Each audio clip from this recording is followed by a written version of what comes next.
What is up? Welcome to my channel. My name is Layla Hormozi, co-CEO of acquisition.com, which is a portfolio of businesses that does about 85 million per year in revenue. And my goal with this channel is really to help you get from wherever you're at to between 3 to 10 million in revenue for free. And so that being said, what I want to talk about today is something that has been really top of mind for me because it's been top of mind for our portfolio companies, which is hiring, and specifically having trouble hiring. And this is something that we at acquisition.com, we put a lot of time into. It's probably where I spend, honestly, like most of my time. Like I am heavily, like I consider myself an operator CEO, and I am heavily versed in HR and customer success, and probably more HR right now than even customer success, because I think it's actually more of a struggle for people. And the reason for that is, you know, if you hire the wrong customer success person, it's going to make customer success suck. And it's like, you basically have to be the one determining who's above all the departments. And so it makes it a function that I think is more important by nature. That being said, basically the struggle is like this week, I think I've had, 3 different CEOs come to me, CEOs and COOs, just struggling with hiring for certain positions in the companies right now. And I wanted to share this because, I was actually going to give personal feedback in a video to one person who specifically was feeling down about not being able to hire a pretty high level operational role that they were looking for. And they just continue to send us candidates that, we weren't impressed with at all, because a lot of times what we do with the portfolio companies is we actually help them, recruit and then help interview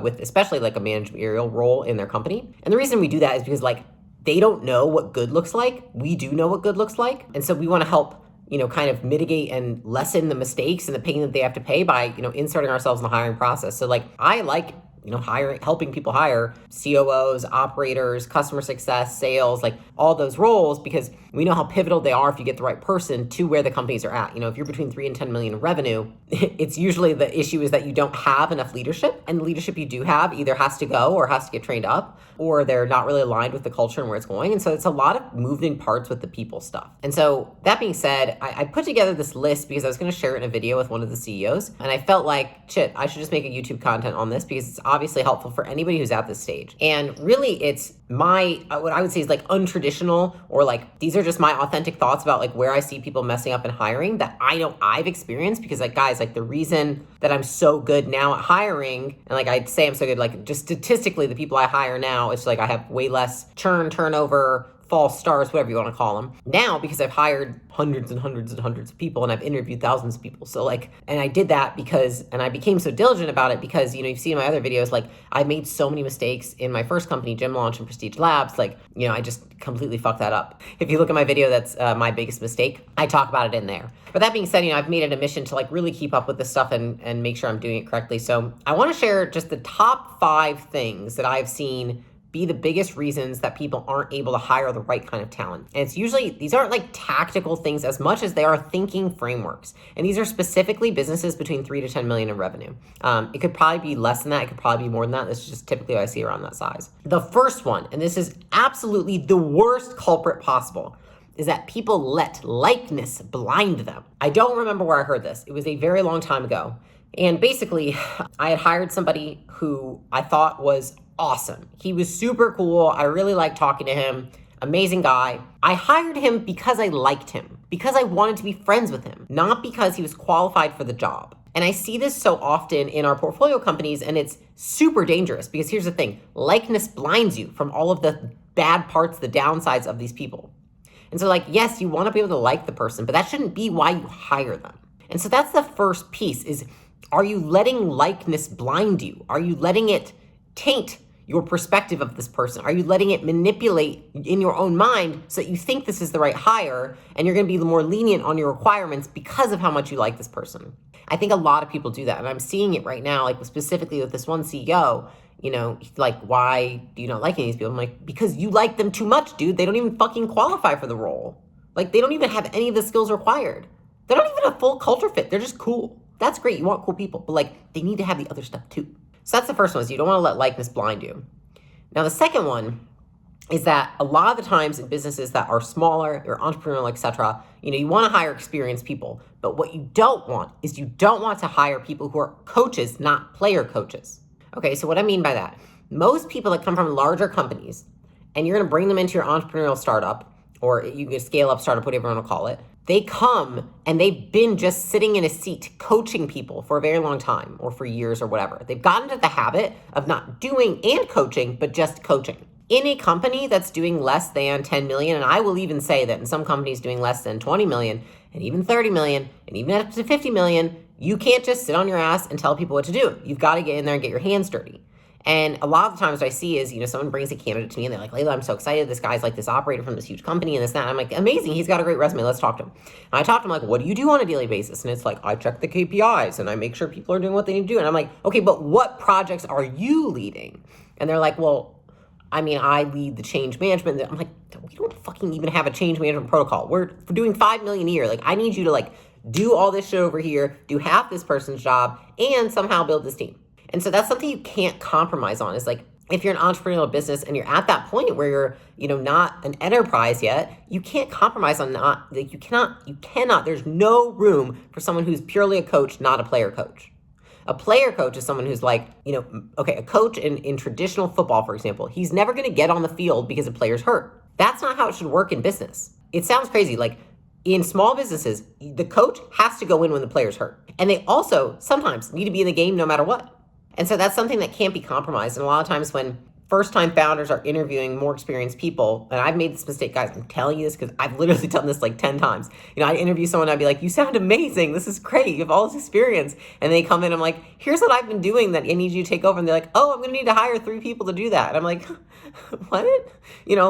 I'm doing it. Why the fuck can't you? If there's people like that, it's a lot of times if you set the expectation on the forefront and you're like, I'm going to need you to do all this shit. So if you're not willing to do it, you're just not going to stay here. You're going to end up getting fired immediately. Then they're like, oh, okay. And they get it, but it's just that a lot of times we don't have the perspective to realize that we need to even say those things to people. And so that's why I'm making this video is that's the second thing is that people often hire a coach, not a player coach. The third thing, and again, this is probably for any size business, but it's more, it's like a muscle you have to train. Ignoring red flags. Here's the thing. I used to interview people and they'd say something that bothered me or there'd be something in the interview that I was like, oh, I feel like that's going to become an issue. But I'd be like, oh, but everything else was so good. Just because I sensed one thing wrong doesn't really mean anything. The interview is the best you're going to get from this person. It's the absolute best you're going to get. That is the 120% trying. And so if you've got red flags in the interview and they're saying things that are throwing you off then, what do you think it's going to be like when they come in? It's you can't ignore that instinct that you have to flag those things they say. You've got to either dig in and find out what the heck is going on, or you've got to say, hey, this doesn't seem like it's a fit. We're going to pass on this candidate. And so it's really a mindset of understanding. The interview is the best it's ever going to get. This is the hardest they're ever going to try for you. So if you've got red flags in the interview, I would say that either they're not a very good, interviewee, or it's just not the right person for the role. And so that's the third thing is you cannot ignore these red flags. And it's almost like a muscle that you have to continue to train. I know that over time, mine becomes stronger and stronger, which is really just not letting my need to fill a position override my instinct that it's not the right fit, or that there's something else there, or that it doesn't feel right, or that I need to dig more into that red flag. And oftentimes when it's we're so eager to fill that position, I totally get it, because I feel that way too, that we just put ourselves in more pain by hiring somebody who's not great for the role. So that's the third thing. Now, the fourth thing is something that is just the absolute worst, in my opinion, and I would say is probably it's number 4, which makes no sense. That's not number 1 or number 5, but I put it as number 4 when I was writing things down. So here we go. Is hiring from the same little incestuous pool of people. Guys, this is literally what kills businesses, is that you hire people from the same friend group, the same pool, the same community, and everyone has the same fucking ideas and perspective.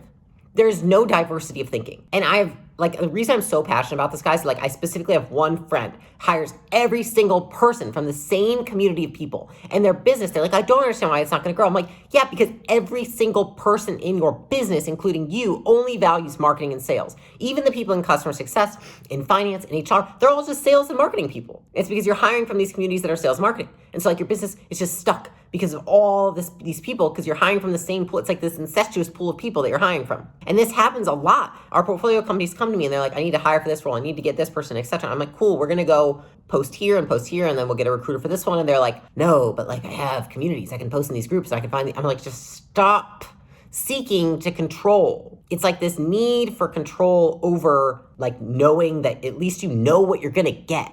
And I think that's why people do it. Like, I think it's this need to know. It's like, well, at least I know that this person will be like a 65%, like a 6 out of 10. But like, I'm sure that they're 6 out of 10. They're not a 1 out of 10. They're not a 10 out of 10, but they're 6 out of 10 if I get them from this community. And it's like, but they're not a 10 out of 10. And so because of that, you're just setting your business up for shit in the long run. It's like maybe in the short term, they might work and they might plug the hole, but they're not going to set you up for success in the long run. Everyone, it's just going to be groupthink. And this goes for if you hire from within your community. This is super common nowadays. There are certain roles, it makes absolute complete sense to hire from your community. I would say the two that are probably most relevant are sales and coaching. Like, especially if you're watching my channel right now and maybe you have an e-learning or a coaching business, coaches, yes, hiring from your community, that makes sense. They have to fit certain criteria, of course, but that probably makes sense. Sales as well. They're convicted in your product. They've used your product. That makes a lot of sense.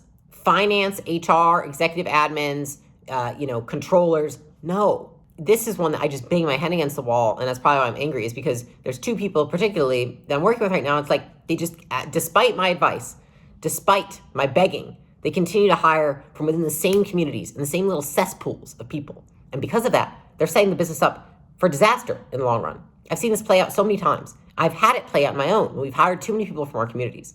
It's like you need to go out there. And even though it's harder in the short term to hire from platforms, to hire from recruiters, you have to spend more money, you have to take more time, you don't know how to do it, you've never done it before. It is all learnable. And the great thing about it is once you learn the skill of cold hiring, which is almost the same as marketing, then you can literally get any kind of talent you ever need. And so you don't have to just say like, who's the best in this community to hire? It's like, who's the best in the fucking world to hire? Because you have the skill of acquiring talent. And that is probably the hardest thing for people at this level, between 3 and 10 million. And especially even at 10 to 20 million, I see people do this because they're bringing the habits from 3 to 10 to 10 to 20. And they just continue to pull and pull and pull from these communities and never learn the skill of talent acquisition until one day the founder looks up and says, nobody in this business has an idea that is outside of my own brain, that I haven't thought of. Nobody has thought of anything that I haven't already thought of. And that's why I'm really passionate about that one. Just really making sure, guys, like when you're hiring, it's so important to have diversity of thinking. Like I can't tell you, like friction is good. Having different opinions is good. Studies all over have been done about this. Like the more opinions put on a decision and a team, the better the outcome. But if they're all the same opinion, then what's the difference? Why even be there? Why are they even filling the role? They're just going to tell you what you want to hear. And the thing is that it's so hard and yet so necessary to have people on your team who tell you what you don't want to hear. And you're not going to get that from people who are just kissing your ass all day because you've changed their lives or because you're the kingpin in this community you're hiring from. It's really hard. And so I'm not saying it's 100% of the time, but I'm saying much of the time, this is a huge issue for companies, especially nowadays. And then the last one, number 5, is hiring for potential, not for practical experience. And so again, I think what happens is we get into the interview cadence and we're interviewing someone and we're like, I know you haven't done this role before, but you have so much potential. Here's the thing. That's okay if you have time and expertise in the thing that they are filling the seat of. If you're hiring for somebody to fill a role that you are currently doing, that you are currently an expert in, and you have the time to train them, then maybe it does make sense to hire somebody who has the potential to fill that seat. But 99% of the time, you do not have the time and you don't have the expertise. So you're hiring someone for potential without the know-how of how do I train them and without the time for when do I train them. And so you always want to think like it is preferable to hire for practical experience, somebody who's done the job, somebody who can tell you what their first 30, 60, 90 days looks like, not the other way around. And so I hope that these 5 tips were useful for you. Like if you're hiring right now, I say this, guys, because like it was such a painful thing for me. And it continues to be to watch people fumble with this because of these, it's almost like biases in our brain, right? It's like we're so used to doing things the way that we have when the business is small. And the reality is in order to make the business a good, functioning, big business, we just can't keep the same habits. We can't hire the same way. We can't recruit the same way. We can't pay the same way. And so I hope this video is useful for you. I have learned this lesson the hard way. Again, like I said in my video, my biggest mistake, I have done this and I have messed it up and I would like that somebody can learn from my mistakes. And so let me know what you think in the comments. I hope this is useful for you and I will see you on the next one.